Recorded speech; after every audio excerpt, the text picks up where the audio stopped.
Hello. Chats are disabled today. This is just I need to get my thoughts out, and anyone who watches me regularly knows that if I'm engaging with chats, it ruins the streams, and it's just not for me. It's just I can't get through complex stuff. Remember all of the you'll understand once I start to explain some of this stuff why like I understand it's like that people want to participate and stuff, but when I'm trying to explain certain things, it is very, very easy to derail people from that. So I'm just not going to interact with chats while I'm trying to get through, the meat of my what I'm trying to talk about. Because when you watch it back, it is just like, and again, this is nobody in particular, nothing in particular. Don't take it the wrong way.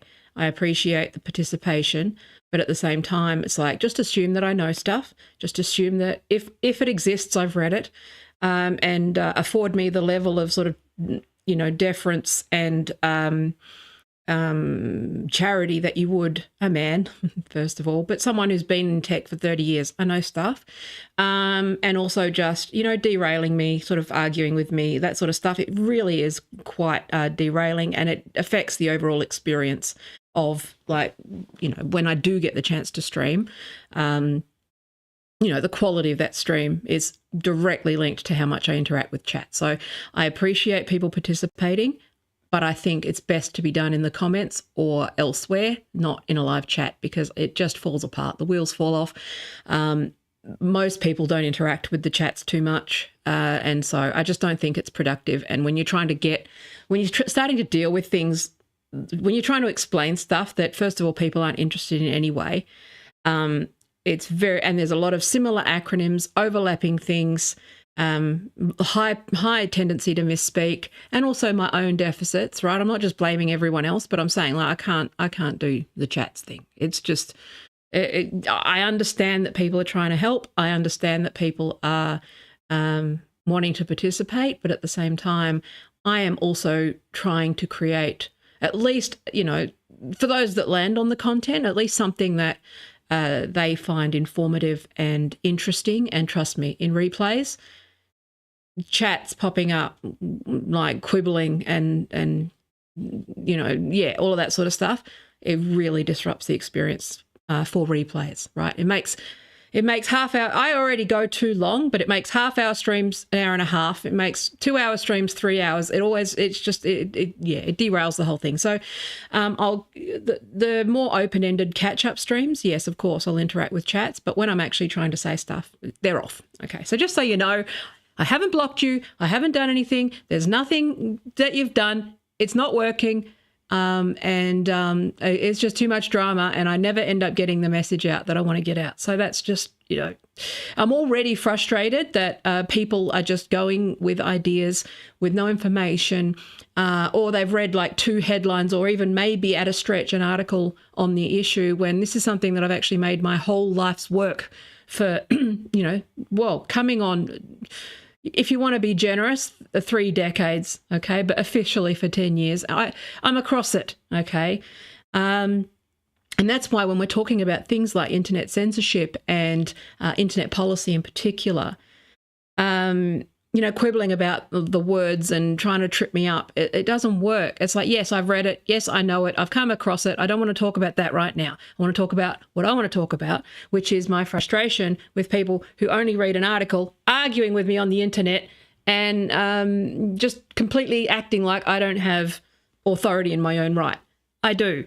If you can't accept that I have authority in my own right in this space, and that I am an expert in this space, then I invite you to go find an authority that you can argue with and who will tolerate it. Because I get tired of being minimized, and I think there's a whole problem, which is obviously culminated in the fucking election result that we're seeing right now. They are related to each other, which is this death of expertise, where a chat person, whoever they are, you know, like appointing themselves as sort of, you know, a co-panelist. Like, I yell at the TV as much as anybody.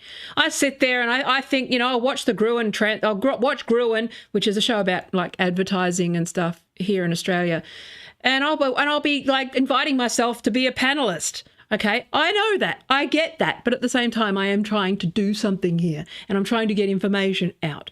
And the quality of that information gets degraded when I have to constantly defend my credentials and expertise, and get derailed by quibbles and fucking terminology. And I'm trying to reach the average person who's running on, like, well, misinformation, ironically, about the misinformation bills around the Australian government's overall strategy. Okay, so if you actually pay attention to every movement here, not just react to little headlines and tweets and have a sort of peripheral, you know, elementary level of exposure to this stuff. I track every bill, every lawsuit, every case, everything that I can possibly access, I track. Okay? If you're not doing that, then, like, listen to what I've got to say. Okay? If you're listening to fucking crikey or, you know, whatever, it's like... Anyway, so I'm not going to defend my expertise anymore. So I've had that. So, like, and if I'm not using terminology that applies to you, then, like, I would ask that you keep it to yourself. I'm probably familiar with it. This is not the, you know, terminology competition show. It's not an acronym show. I'm trying to appeal to people who aren't doing that. So that's not aimed at anyone. It's, again, an amalgam of, like, every frustration that I get with chats and people who show up, and I appreciate the enthusiasm, but there is a absolute A/B tested, there's an absolute correlation between streams falling apart and me allowing, you know, chats in while I'm trying to talk. So I'm not doing that right now. Those are for catch-ups. Feel free to comment amongst yourselves. I can't see it. If you're there, feel free to comment. and feel free to talk to me offline when I'm not on stream. But when I'm on stream, talking to me, correcting me, arguing with me on stream, being a guest as a chatter, that doesn't work. It doesn't work for the replay. Okay, so that's just a shift for me where I get frustrated because I feel like I'm talking to nobody, but at the same time, talking to nobody is far better than engaging with, because it just derails the content. I've noticed it so many times. So anyway, there's that. Again, not singling out anyone in particular. It is a number of things that sort of, again, I just watch it back and I go, I can't keep dealing with chats and the fallout and hurt feelings and all the stuff that goes with just like, it's not personal. I'm just trying to get information out here. Okay. And if like, and I think I've made it pretty clear that I'm not prepared to do the things that people are required to do to grow and build a community because I believe that absolutely is contributory to like people not knowing what the truth is, not knowing who real experts are, and all of that is that they let sort of the community hijack their overall purpose. Like they just kind of, I'm frustrated with that because people don't understand, again, their role in contributing to the shitty information ecosystem. And I think a big part of that is when someone who does know tries to talk, and they haven't had media training and they're sort of doing it on the fly and they're, showing up with all their vulnerabilities and foibles and all that sort of stuff. That's a difficult thing to do to begin with. But also not giving them the space to speak, expecting people to be a content machine and a content factory. And it's like, no, I'm just trying to get my information and expertise out there. I really just can't be, I'm not going to be arguing or like in my chats on stream. It just doesn't work. Okay. And if you've got a problem with that, that's fine. Go for it. Be mad. I would expect people to go to a community that allows for that, because this flattening, I think, of information has been a problem across the board.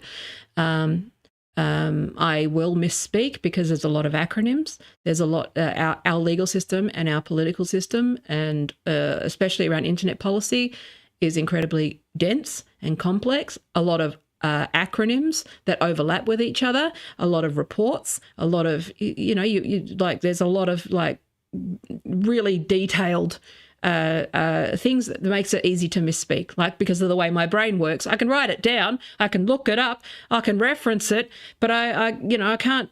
Anyone who expects someone who is live streaming on video to be able to pinpoint reference every detail of everything, it's really unrealistic.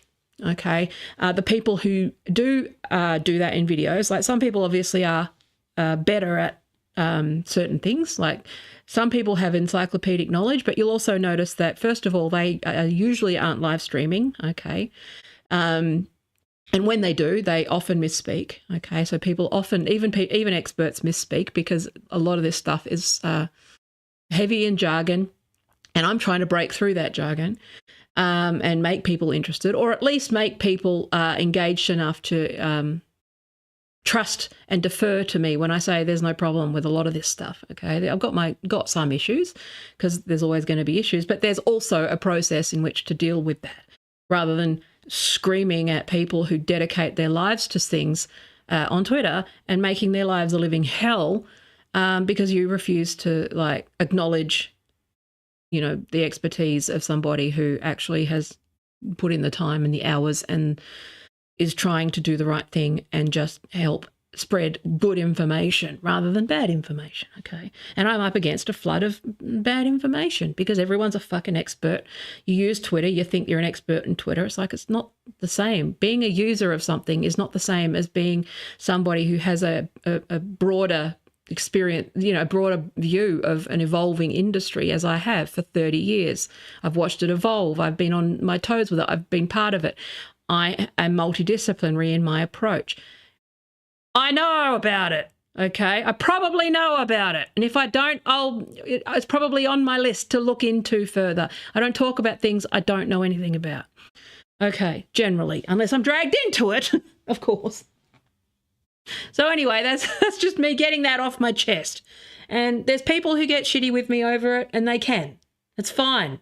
I'm just not. Go and sit and watch a Twitch streamer. Go watch somebody who, even every streamer that I see who streams all of the time always cracks the shits with chatters. Okay. Because it is distracting, and it is, you know, like you got to, it's not a right, it's a privilege, and it is something where, you know, reading the room and non-verbal cues and that sort of stuff needs to be, you know, you need to understand, like, who's the presenter and who's giving the information and what actually goes into this kind of stuff. And if you don't, or if you've got something to say, then by all means set up a blog, or I'll have you on. But like arguing with me in chats and stuff, it just doesn't work. Okay. So anyway, so it's not me being afraid of fucking blah, blah, the usual bullshit. But also when I talk about social media policy, you always get some cooker or someone who's, you know, this is just something where I'm up against a tsunami of just bullshit, because obviously tech will be fighting this tooth and nail as well. So they will allow the fear-mongering posts to spread more than the people who are actually trying to work on sensible policy, okay, which should have happened a decade ago, okay. So there's that. So this is, it really does, not to just pick on chat, but it is, you know, it is a microcosm of everything that is sort of wrong with information and information quality at the moment. Okay, people want everything to be polished. That, you know, you'll listen to someone who's polished and can rally off like jargon and words. They might not make sense when you actually dig, you know, to the details. When you go into details, like that's one of the strategies that the right wing sort of propaganda networks use really well, is that thought termination, where they just flood you with you know, it's called gish galloping, if you know anything about that. But, you know, if they just flood you with so many things that you can't, that you sit there and you go, well, define that is the history of that. It's more complex, right? So they sort of, that's a known tactic, right? And it's just constant trust in the wrong people, trust in people who are misleading you, and a low tolerance for people who are doing their best to get that information out there, but might not be, you know, polished, or might not be, you know, as good at it as other people. Okay, so I just wanted to express that, which is, you know, like this stuff is designed to manipulate the way that you see your government and policy. Okay. Now, the other thing. America is not the default. Now, I know that a lot of Australians consume nothing but American media now, okay? The tech platforms are dominated by American political discourse. But our system, okay, our legal system in particular, is not the American legal system. The American legal system, like I've been thinking about why people are so fucking paranoid about pretty common sense laws, okay? Give or take a few quibbles, right? And that is because Americans, first of all, fear their government to an almost ridiculously paranoid state. That paranoia feeds, it's a sort of self-fulfilling prophecy of, you know, culture of fear of their government. The government cracks down because everyone's like reacting, you know, ignorant and fearful and all that sort of stuff. And then you end up in that cycle. But we don't have that here. Okay. It has been an import from America recently. Sure. You know, we've got obviously our portion of the population who are, who think that they're fighting for their First Amendment rights. The idea of some big global conspiracy crackdown on the internet is persuasive. It feeds all of your sort of worst fears and biases. It feeds you easy answers to complex problems. You know, but it is ultimately a conspiracy theory, and there are good reasons why a lot of these things are happening, and a lot of it comes from the fact that people don't know how government works, especially different governments. Like again, Americans argue with me about. It's like, well, we're not in America. American law doesn't apply here. We don't have the same systems as you. And they're like, no, but it's like, no, but we don't. So why are you arguing with me about American problems? Okay, I'm the first to admit that Americans' bullshit and poison and dysfunction has outsized impact on our society and our laws, but in some areas it's just not relevant. Like this idea that in America there's a lot more room for sort of arbitrary use of power, right? Either via judge-made law or through executive powers, like through the president. Like we don't have that here, okay? Now, are some people going to use arbitrary judgments from time to time? Sure they are. But then you can complain and you can go to an ombudsman. There's a whole process around that too. There's a lot more checks and balances here than there are in the United States. Okay? I mean, just because you're left alone to survive in a death cult doesn't mean everyone else is too. And so, first of all, we don't have that sort of arbitrary you can't do an executive order here, okay? It just doesn't happen. Like everything. And we also don't have what's it called? The Chevron doctrine here. We rejected that, okay? Now, America recently has had a Supreme Court ruling about the Chevron doctrine, which basically gives government departments power to make like that arbitrary power. So the ability to make decisions and interpret laws themselves. We don't have that here. We've got a separate system of judicial review, and we've got it's a lot more strict. We have a lot more checks and balances on power. You just cannot do. It's just structurally impossible for this to happen. And when it does, if it does, okay. I'm not saying it doesn't happen, like through the immigration system particularly has a lot of arbitrary crap in it, right? They try their luck, okay?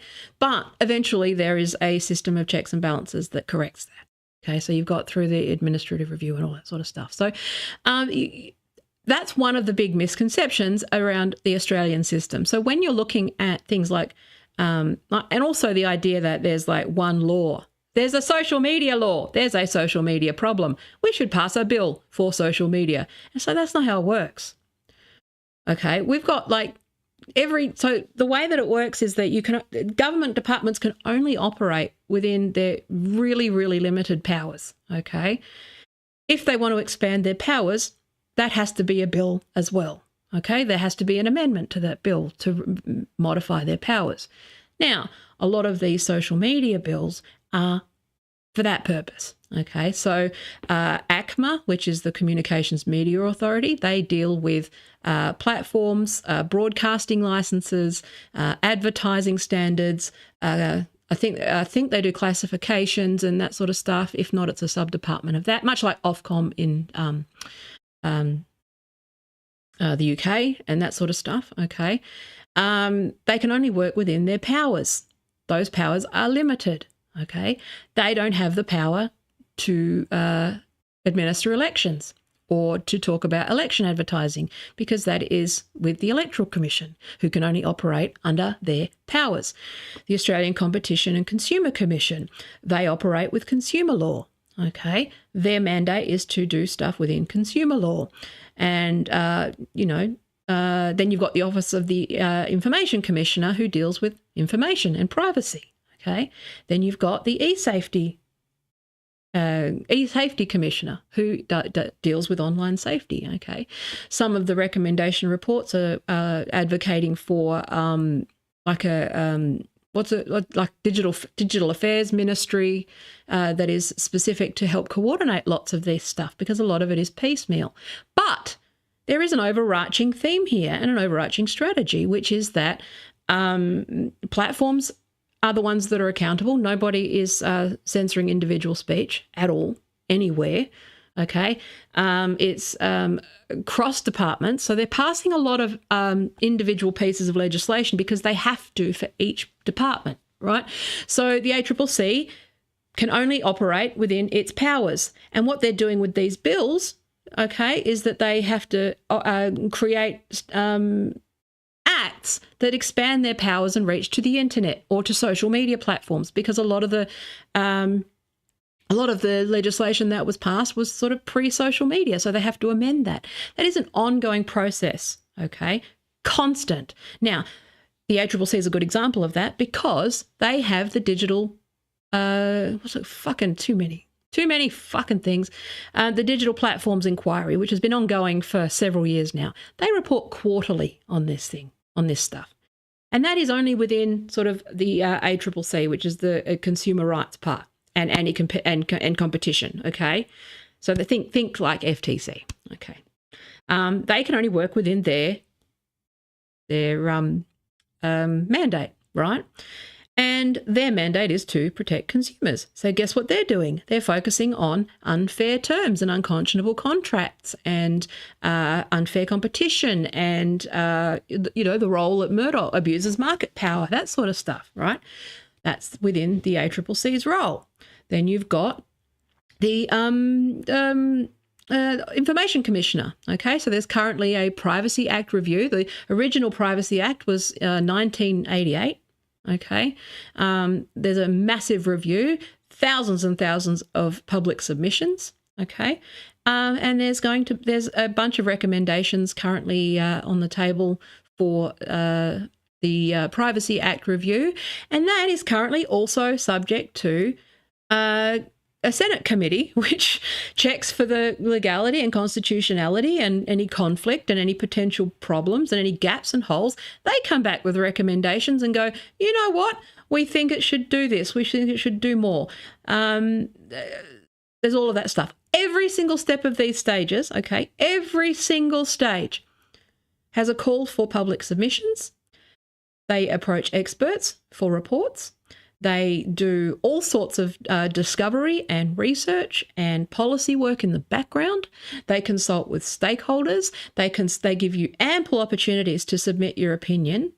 Okay. So anybody who is turning around and saying this stuff is not democratic is, well, first of all, probably projecting American legal political norms. So people like Glenn Greenwald, I understand why he would think, because if the United States passed something like this, of course it would be abused, because judges and up until recently administrators, but now obviously you've got current year power structure, that would be worrying in the context of America, because there's more scope for arbitrary decisions and misuse of those things. Whereas here, there's checks and balances along the way. Now, do systems fail? Yes. Do people try their luck when they are foreign minister and try to exercise ministerial discretion to abuse human rights? Of course they do. But it doesn't mean that there aren't checks and balances on that those aren't reviewed in the courts, that there isn't a lot of scrutiny around that. Okay, so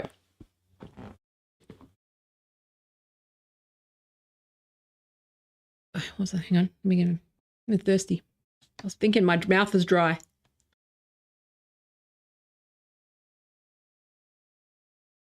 So the reason why I wanted to open with that is because the way our system is designed is to have, you're going to see easily 10 different bills in the next year or so based off these reports that are sort of coming. A lot of them came just this week.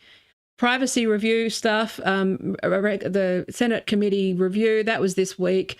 The Online Safety Act review, that's coming soon. You've got the social media report that's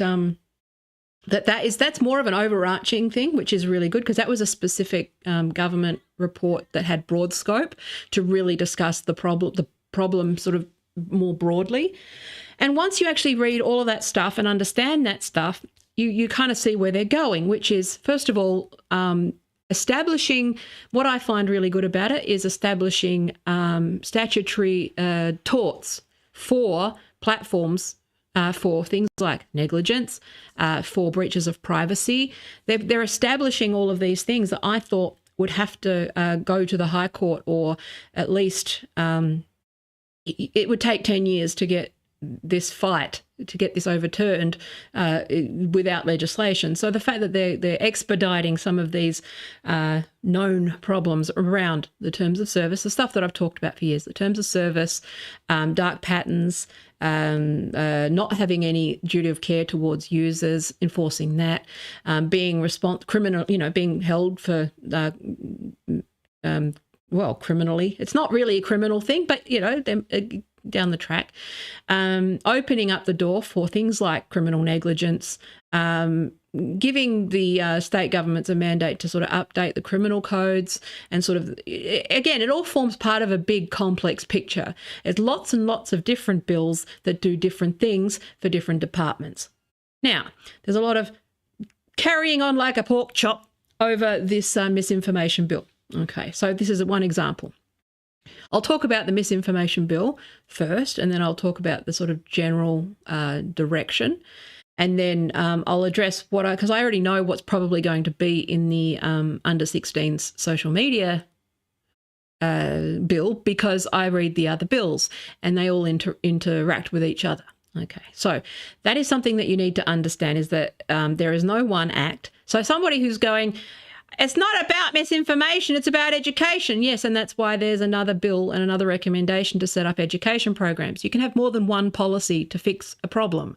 And this is something that people really just either don't give a shit about. Again, I don't know why people don't they just think that, I don't know what's going through people's heads when how they think things run. I don't know. I can't get in that headspace, because I'm somebody who learns how things work, and I don't understand why people wouldn't want to learn how things work before they comment on shit. I just don't understand why people do that. Okay, so I am not qualified at all to understand why people mouth off about things they don't even know the basics of. Okay, but obviously the incentive is there and the audiences are there to oversimplify these things.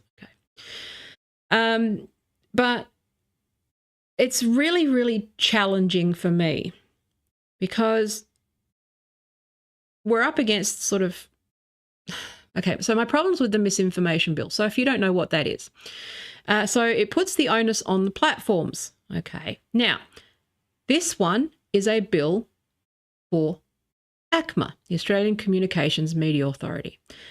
Like I said, their mandate is for digital platforms, media, broadcast licenses, commercial media mostly. Okay, they are not really mandated to do anything about individual posts. First of all, so their regulatory power exists only for Facebook, Meta. Media, like corporate media, and people who are part of the general broadcasting scene, right? I'm just trying to think of the best way to word it.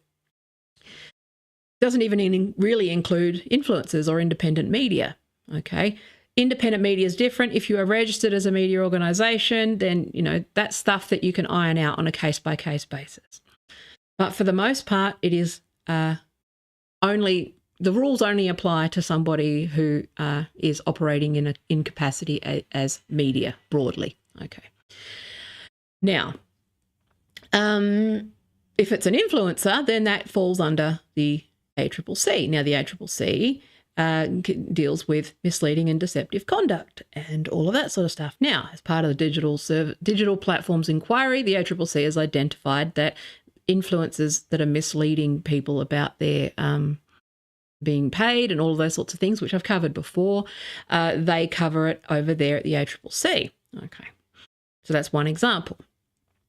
So when people do this thing where it's like, the real issue is influencers, it's like, well, yes, the ACCC are doing their implementation as well. They've got their own separate process where they are doing this inquiry, where they report quarterly. It's an ongoing thing. It's constant. They will make recommendations for legislation. That legislation will be introduced to Parliament.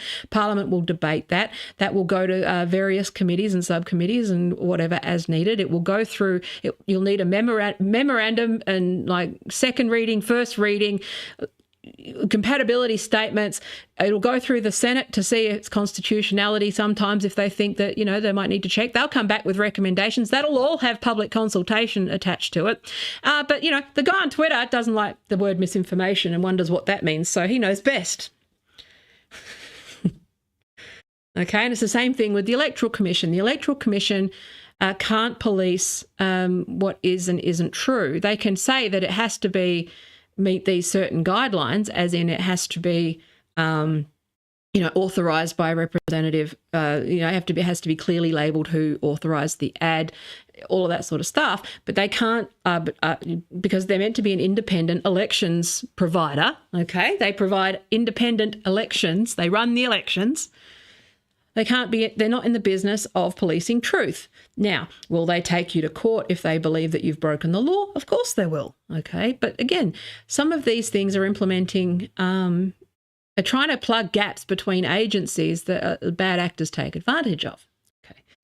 So, and then you've got the under 16s and the Online Safety Act. That falls under the e-Safety Commissioner. That's a more broad sort of online harms, right? And again, the words harm and reasonable efforts and transparency and all those things, those are all somewhat, they're somewhat defined, but they're meant to be flexible because the legal system will take care of the rest. The interpretation, they're making sure that they've got this broad, you know, social media law, legal strategy, okay, across the board. They've got this policy. It's good, some good policy, right, across different government departments. And what you're seeing, despite everyone just being fucking stupid, is that they're implementing these recommendations bit by bit, okay, across wherever they can, depending on whose department is in charge of implementing what. Okay, so if it revolves around harassment or safety or you know, broader harms, okay, around the internet, harm is defined. You know, around reasonable, foreseeable, reasonable. Fuck off! All of these, it'll have all of these legal definitions right attached. They're all defined. Okay, they fall back to the legal system, but they're also defined. So you've got sort of your master legislation, and then legislation refers to other legislation and definitions within that. And then you've got regulations, and regulations are usually where terms are defined and where things are a bit more flexible, okay? But we don't have the ability, like America, to just interpret it.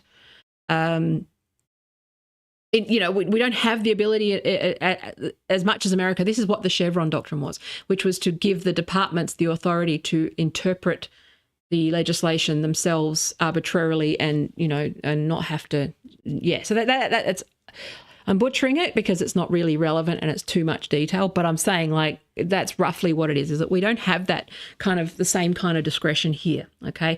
If there's a problem with the law or the wording of the law, you fall back on other interpretations of it or where it's defined in the statute or whatever. You don't just you know, arbitrarily define what it means. Okay, so the way that our legal system works differently is that we'll go on the harm principle, for example. Let's go with the word reasonable, because reasonable is one of those words that I think people confuse, but it appears a lot in a lot of these proposed bills, right? The word reasonable. That means something in law and in legislation, okay? It is not deliberately vague or open to arbitrary abuses of power, okay? It's defined through hundreds of years of case law, okay? So the reasonable person test. Now, that's not the average person. The average idiot on Twitter is not a reasonable person, okay? A reasonable person is an objective test. It's not a subjective test. And I think that's where people don't realise that reasonable person is an objective test, okay? For if you had all of this information in front of you and you were a, you know, okay, let's use an example to keep it, I need it to be a bit more specific. So based on the case in front of us, okay, when presented with the information, that you have in front of you, what would a reasonable person do, decide, act, prevent? How would they behave? Okay. Now, that applies, it needs to be said that that is an objective test, but it's not a neutral one, which is that you are held to a different standard legally if you are, let's say a doctor would be presumed to have a certain amount of doctor knowledge. A lawyer would be presumed to have taken an ethics course. A journalist would have been presumed to have, have degree qualified journalists who understand the law around. So the standard is different, especially around, like, defamation is a good example of that. Like, a reasonable person would understand that this was defamatory or whatever, right? So the reasonable person is an objective test. And so that's why it's referred to a lot in these the legislation, and they're basically trying to glue together the gaps in the law and say, well, because this stuff is moving.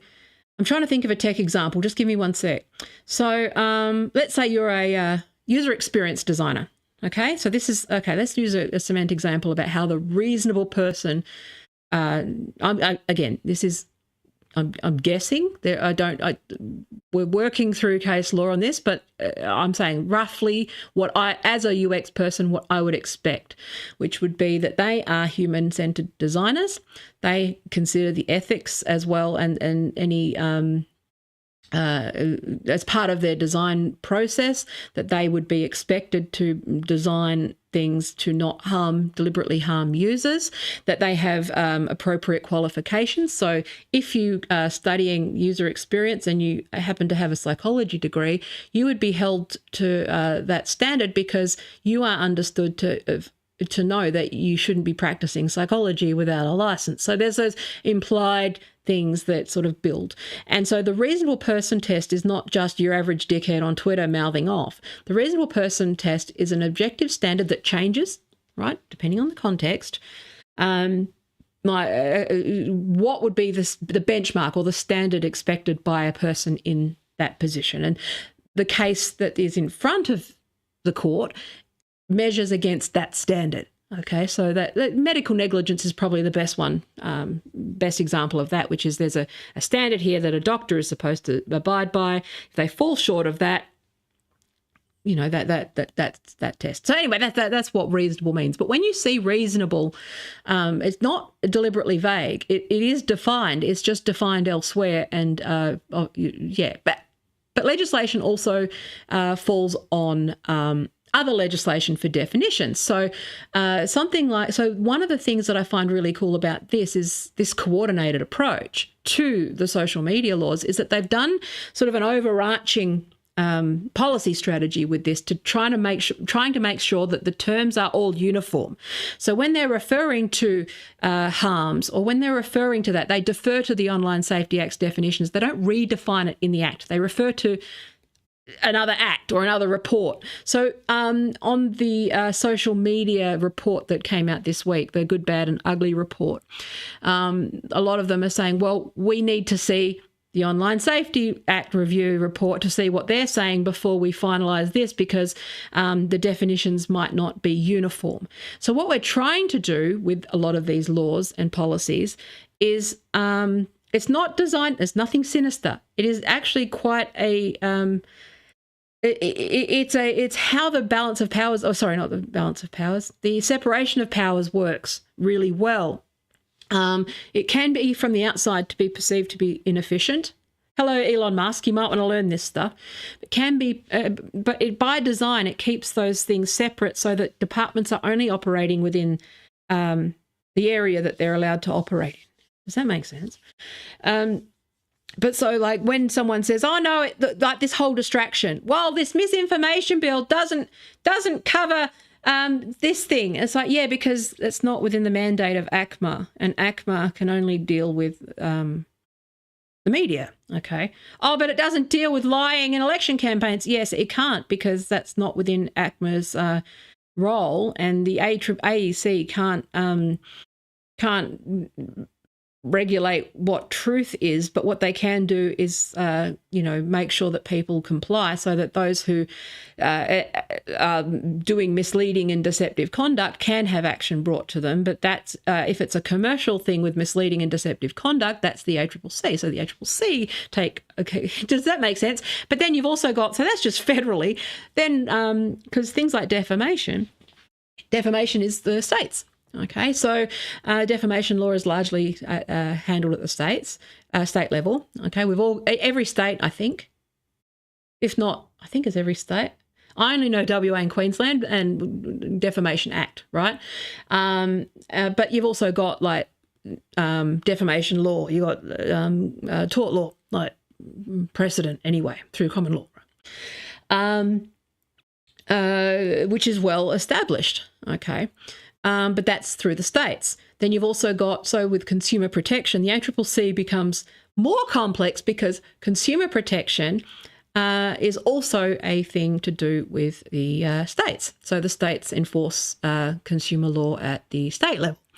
Then you've also got sort of your local council, you've got your regulations, you've got all these other things, which are not necessarily relevant with social media, but, with the criminal code. The criminal code is what people get confused, because the Online Safety Act is a federal thing that is there to deal with. Let me start again. Stumbling over again. You're allowed to stop. And this is where the confusion is, which is that the federal government can't arrest you for petty harassment or whatever. If you are committing federal crimes, okay, dealing in things that are obviously things like national security, that's one big loophole. There's always something that you've got to remain vigilant with. You're obviously, you're selling drugs or you're doing illegal things that are sort of more within the jurisdiction of the feds, then obviously they can arrest you, but it's only under the federal criminal code. They can't, your arguments on Facebook that lead to death threats is going to be like handled by the state police, okay, most parts.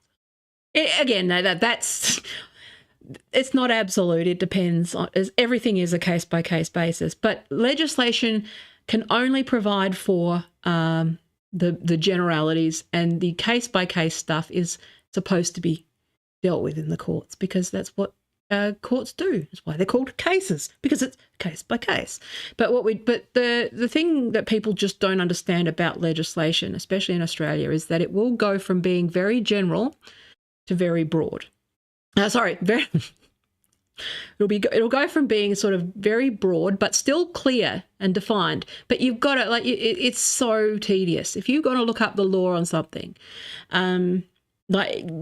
it's so fucking tedious, especially if you've got legislation where it's defined over here but defined over there differently, and then you've got to go through and understand like what the settled definition is and all of that sort of stuff. Like, that's what a lawyer does. But with the social media stuff, it's like, yes, I don't know. Okay, so what the government has right now with this stuff is a comms problem. I don't know whether it's a problem that they can necessarily overcome, because people just switch off anyway. They're up against a media, reactionary media ecosystems, like with people like Glenn Greenwald and that sort of people who are just, sky is falling because they don't understand the differences between the US and Australian governments.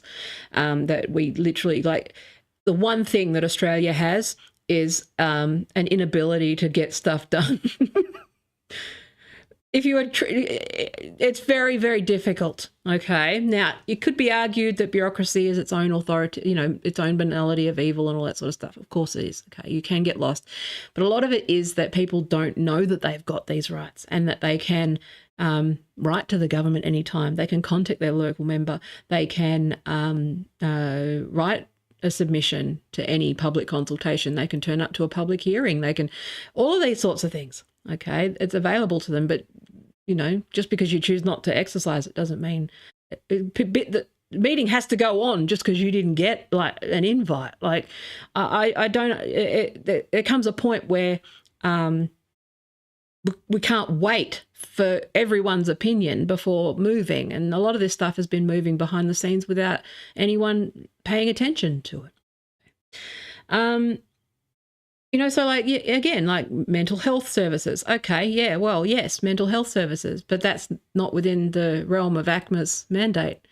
That's actually a state government resource thing where they've got to resource mental health resources for online radicalisation, and that could be there could be a social worker involved. That could be the community, the community department.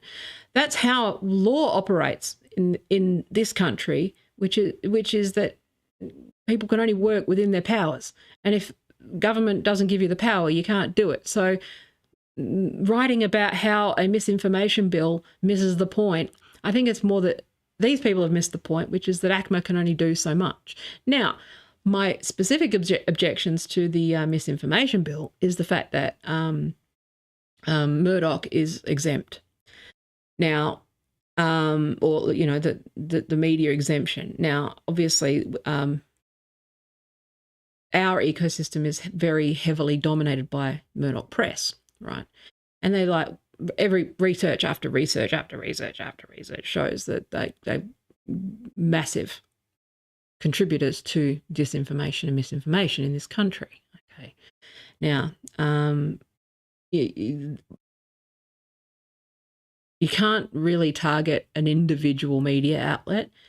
Again, it's a tricky thing, but my concern with that is obviously I share the concerns about sort of independent journalists being disadvantaged up against someone like Rupert Murdoch, who, we're up against his bullshit most of the time, right? Most of the bullshit is amplified by Rupert Murdoch, right? It's not just manufactured by him. Like a lot of stuff, especially around internet misinformation, studies have shown that most things, like you'll have your pockets and of misinformation and bad information, but it really only gets traction with the help of the media.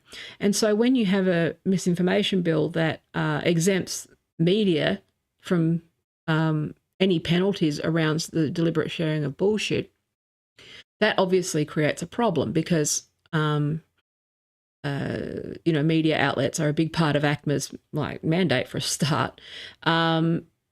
But yeah, I need to look more into that. But I mean, that's one of the main criticisms, is that it exempts one of the worst culprits for disinformation and misinformation, which is Murdoch Press.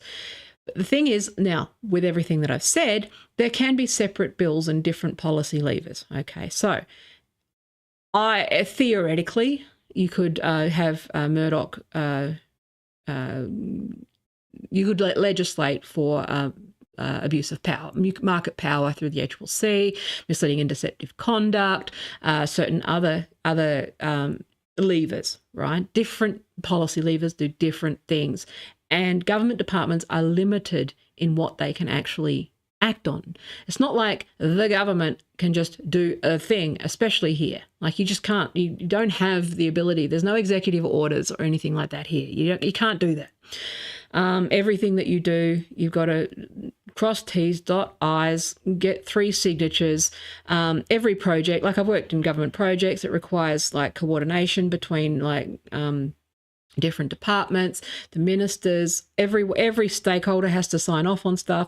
And it can be tedious, and it can seem wasteful, and it can seem big, and it can seem arbitrary, because a lot of it happens outside of Twitter, funnily enough. But there's no bigger advice that I can give than, if you're interested in an issue, to be interested in what the process is around that issue, because you'll find that there's a lot more leeway for you to have your opinion and be heard than you'd ever realise. Okay, sitting on Twitter, not reading anything, not knowing how anything works, and being a constant critic, that doesn't do anything or accomplish anything or solve anything. It just annoys me.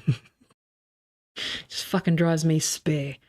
It's like, oh my God. Anyway, but remember, agencies can only act, maybe double line, full stop, scribble over this with a highlighter. Agencies can only act within the area that they have authority in. That is done by Parliament, okay? Now, there are some loopholes around that, but they get plugged pretty fucking quick because there's a whole process to fix that as well. Okay.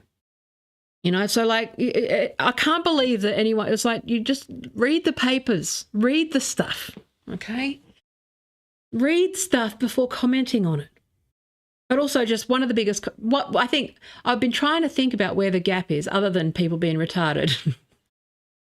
Uh-oh, retard alert. Other than people being that I think that people fundamentally don't understand that we don't have the same ability to be arbitrary that you do in the United States. There's no like judge duty. There's no executive orders from the president. It's all run by people who are doing their jobs, okay, doing them pretty well. It's all very procedural. It is dull. It is a beautiful bureaucracy, but also an incredibly frustrating one. But it runs, no system runs perfectly. But there's people who are always looking to, improve it, and it's a continuously adapting and improving setup. And I would argue is superior to America in many ways. So please stop projecting American norms onto Australian law because it doesn't apply here, especially when it comes to things like regulations. We've got our own somewhat unique system there. Okay. So for every government department, there is a separate independent oversight board, and that's called ombudsmans. Okay.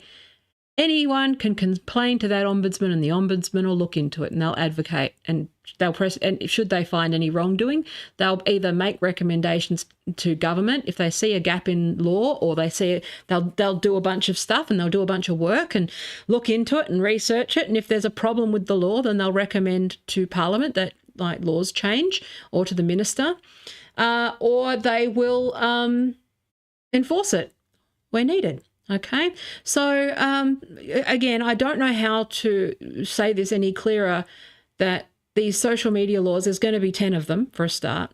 There's going to be issues with those first drafts and the final reports, but the role of those things is to get feedback. So if you've got an issue with it, right, feedback, but actually address the report. Don't just have feedback on Twitter.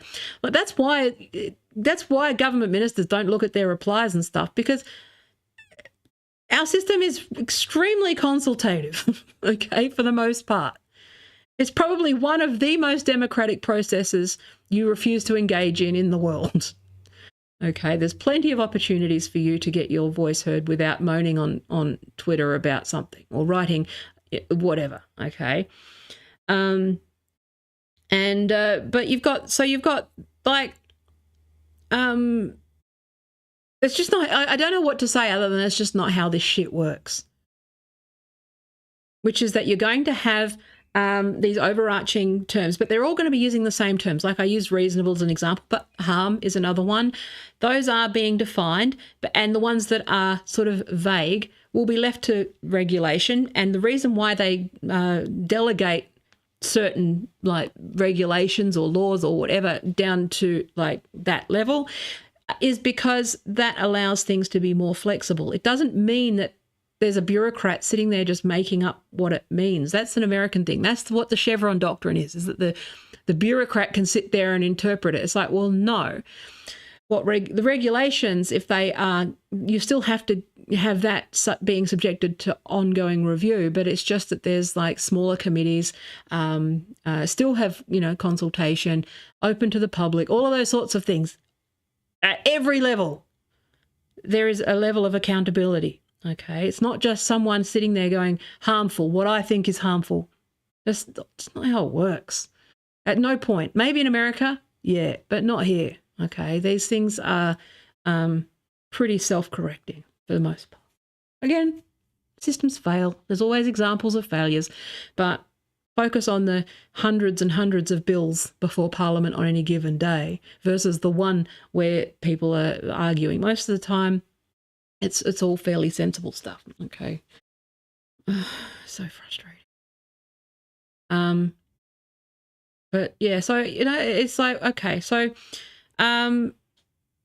what you're going to be seeing is a lot of, I'm not going to go into the details of these individual things. I think that's better for the written word for me, because there's too many things to think about and I kind of dance around. But the main thing that I wanted to say was there's going to be a lot of individual bills, but remember that they are only for like single purpose.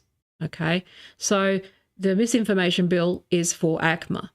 Okay, then you'll have you'll have another one around news media. So there's another inquiry that's running parallel to this around the role of Meta in the way and its impact on media. So that's a separate report that I haven't read yet, but because that was that was another one that's like come down the pipe recently. I have to prioritize.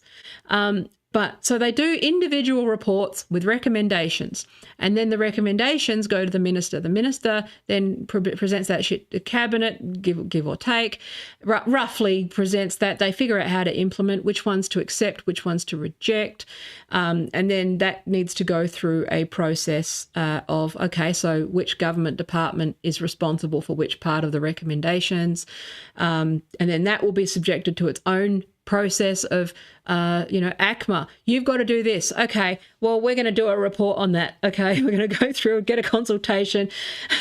We'll whack on that. ACCC, we want you to do a review on this and this and this and this. Okay, we will. We'll look at unfair terms and that. Okay, the Information Commissioner, we want you to do a review of the Privacy Act. Okay, we'll do that. We'll report back in a year. Okay, and then they'll come back and report. We're waiting on the privacy review stuff and the Online Safety Act. I think some of the privacy stuff is out, but like we're still waiting for the bills. And bills go through a professional drafting as well. So it's not just, I think that's another thing I think people don't realise is that the people who write the bills, the ministers make the policy recommendations and the bills and stuff. But there is actually a Premier, is it Premier and Cabinet? Someone, not Premier and Cabinet, Prime Minister and Cabinet, I think it's them. But they've got a whole sub-department dedicated to writing legislation that is well written, right? And so then that goes to so before it's even a bill, it goes through professional drafting. And then it is introduced to Parliament where it is debated and then amendments and all of that sort of stuff. That then goes to the Senate, and then the Senate has a subcommittee. What is it? It's the Senate, let's see, this is Senate Legal and Constitutional Affairs Legislation Committee. So every time that there's a legislation, it goes through that committee for scrutiny to see if there's any constitutional issues or anything else that, might arise. And then they come back with their recommendations, which they've done with the Privacy Act. Okay, like they've recommended a statutory tort, okay, for privacy breaches, which I think is good because that, again, aligns it with all of the others. Do you see what it's like, okay, but, your few opinions about what misinformation means are very useful to nobody other than, stoking fear and mistrust and spreading misinformation yourself. And so that's what I find really fascinating about especially like this weirdo corporate left Twitter, that like this weird cult on Twitter that's the sort of Melbourne Twitterati people, right, who have appointed themselves, the Crikey Mob and the Greens, those people. They've self-appointed themselves as commentators on all things. And it's like, they don't even have a fundamental understanding. Like Ozpol. This is why I don't participate in the Ozpol hashtag and never have, because everyone who participates in that doesn't seem to have even a basic understanding of how policy works, or like what the intent of a legislation is, or that the intent of legislation can actually be found with all of the supporting statements. Like your dumb quibbles over what harm is first of all defined through various, through case law, statute, all various other things. Okay, there's a consensus over what it means, and that consensus can change through various challenges and all that sort of stuff, but for the most part defined. And also if it deviates from that, then there's explanatory memorandums and all that sort of stuff. There's speeches, all of those things are there for you to look at and respond to. If you've got a real issue, then respond to it. Explain why. Explain what the problem is. That's what the, 20,000 plus people who have been participating in this consultation process around these bills have done. So why are you moaning on Twitter? What makes you, like, you haven't done anything. And you're also just spreading lies. And what you're doing is you're spreading lies that benefit people like Rupert Murdoch and Meta and Google and X. You're the reason why we can't be trusted without having a misinformation bill, because you're clearly doing it on purpose without any thought for, like the fact that you're manipulating public, that these guys, sorry, not you, but you're a useful idiot in the manipulation of public conversation and discourse. You think that like any of the tech companies are going, I mean, I know my streams are dog shit or whatever, but my written word, not so much. Part of the reason why I don't bother writing anything is because I know that it's algorithmic suicide, because I know they're going to be amplifying voices like Glenn Greenwald's who spook you about the governments and the regulation and all that sort of stuff, and not the people who are actually doing the work and who know what it is and are across the details and understand that it's just what he's claiming is just not possible. And the reason why you have Five Eyes countries passing this legislation is because tech companies are doing jurisdiction hopping and they are playing jurisdictions off each other. So if you need to unify and close the gaps and close the loopholes. So you can't sit there complaining about big tech censorship and big tech's behavior and big tech's manipulation of algorithms and also oppose anything that is done to address those things. And that is the sort of duplicitousness that I find frustrating with people like Glenn Greenwald, who are on one hand screaming about censorship and how tech are manipulating and all that sort of stuff. And then you try to do anything that actually regulates that and achieves that, and he's off talking about censorship. And it's like, these are not censorship bills. The misinformation bill is not a censorship bill per se, okay? It is basically a, well, it's the same, yeah, anyway, it's not a censorship bill. It's aimed at accountability of the platforms for all of the things that you are complaining about. It's putting clarity around it, okay? It's defining it legally, what misinformation is and what the standard is. It's doing exactly everything everyone has asked for, except for the most insane people who want to just spread hate speech and astroturf and oppose this stuff because they are deliberately spreading disinformation and profiting from that. And the coalition obviously had, again, you can see all of this. You look this stuff up. So when there's a report, the coalition and the Greens get to have any dissenting recommendations. They can present that. And it's added to the pile for people to consider and read. It goes to the government and they go, well, this is what the coalition thinks you should do as well. And I go, oh, they're the crazy fucks. Isn't it weird that they're screaming about the things that, they're the ones, they're always trying to put national security loopholes into things and surveillance loopholes and like immigration and shit. They're the ones, the coalition, if you look at all of their recommendations in these things, they're the ones who are constantly trying to sneak these back doors in. Okay, they're the ones that are trying to censor and spy and use national security and terrorism loopholes and all of that sort of bullshit. They're the ones that are doing it. Like the government report is fairly sane, and the trend that I've noticed here is that there's, as much as Murdoch and their LNP and the unholy alliance of like the worst people on the internet that make every experience dog shit for everybody, as much as they cry about big tech and all of this sort of stuff, it's the coalition that are largely pushing for a lot of this scary, sinister shit, and it's been left out of the government reports. So so the reason that a lot of this stuff is, they're trying to undermine these government reports is because they're eminently sensible, and they're undermining it because they want to put their own versions in, which are a lot worse, okay? The Greens have a few, there's somewhere I agree with the Greens where they probably haven't gone far enough, but then obviously the Greens tend to not really understand how Like, you can't legislate everything into one bill either, because that's not what ACMA does. That seems to be a constant problem with the Greens, is that they're sort of whataboutisms, and letting perfect be the enemy of the good in most cases disrupts the whole process. But, generally the social media policy is fairly sensible. It's not really there's not really any major problems. But really all it does is it just every government department is passing recommendations, is implementing recommendations that have come from various reports from various experts over the years. I'm talking tens of thousands of submissions here. This is massive, okay? Just because you haven't heard of it doesn't mean it's not happening, and just because you're only just paying attention because there's a headline or it's on TikTok doesn't mean that people aren't working behind the scenes to make sure things are running, and that there's oversight and that there's accountability and all of these sorts of things. Again, I don't know.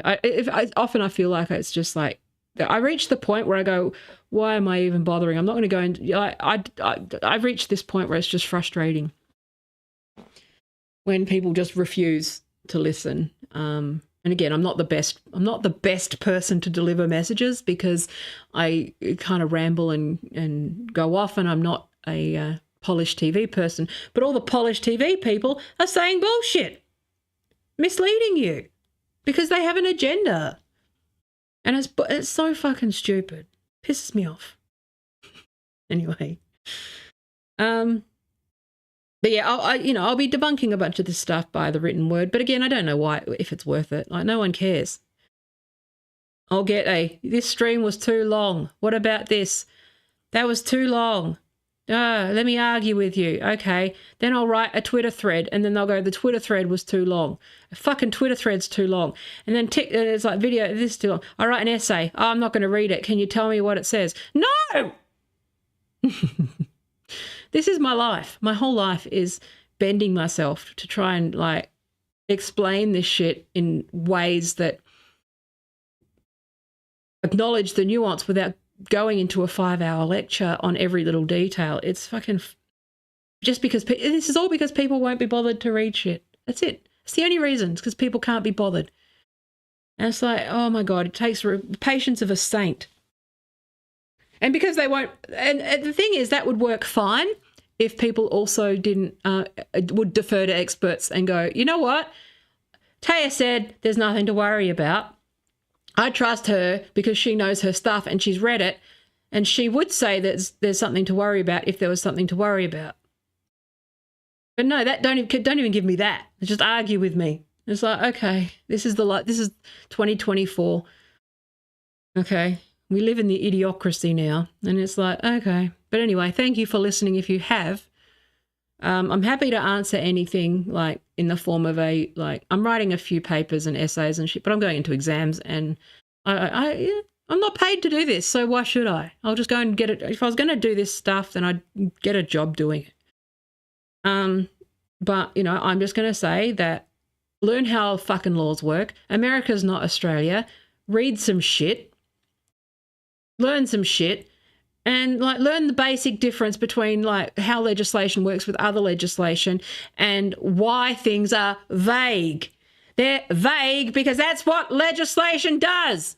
Because we have delegated legislation and regulations that are more flexible, and there's accountability at every point. There is so much democracy in this country to almost to a fault. And it's like, oh my God. Can we, anyway. And all of these dipshits are exempt. So what do? We say, okay, platforms. You need to deal better with misinformation and disinformation, which is defined, not arbitrary. Okay. And it's like, they won't. Anyway, that's on the record, my frustration at all of this shit, that people are spreading bullshit, and I've had enough, and I've given up. I start the stream hopeful that I can educate, and by the end, I just go, what's the fucking point? No one listens. No one cares. If you don't say it perfectly or talk at a speed like Ben Shapiro and just blast people with meaningless jargon rather than actually sit down and go, it's fine. It's just like, I don't know how to like do this anymore. If you write an essay, they won't read it. If you make a TikTok, it's not detailed enough.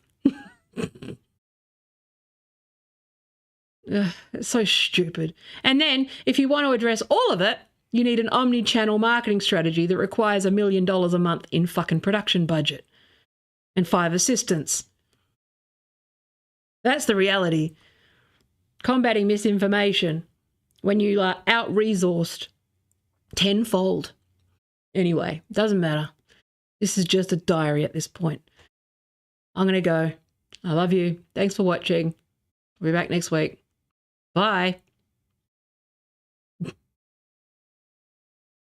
Uh-oh, retard alert.